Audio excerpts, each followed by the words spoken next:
Thy kingdom come.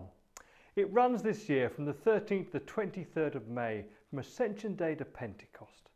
Thy kingdom come is the annual initiative of the Archbishops, calling us to join with them in prayer.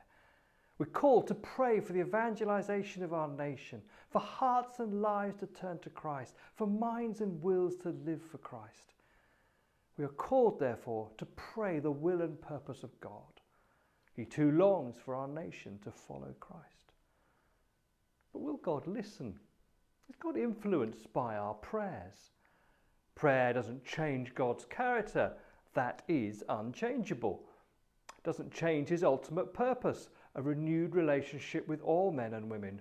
Best summed up, I always believe, in the Bible's first question from God to Adam and Eve. Where are you? See, God's character is unchanging. He is the same yesterday, today and forever. He's gracious, merciful, loving, just, holy, righteous and faithful. But prayer can change God's plans if he so chooses.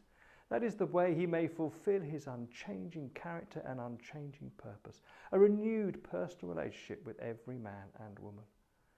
Thy kingdom come is to pray the unchanging purposes of God, to pray for the evangelization of our nation, to pray the divine transformation of men and women, their lives, dreams and days. That is part of God's unchanging character and purpose.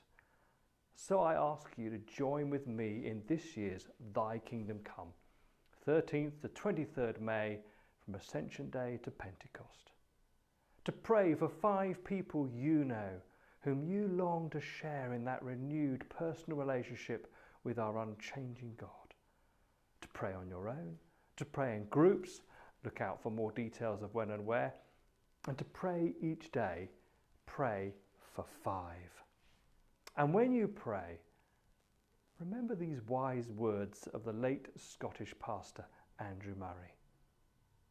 Each time before you intercede, be quiet first and worship God in his glory. Think of what he can do and how he delights to hear the prayers of his redeemed people. Think of your place and privilege in Christ and expect great things.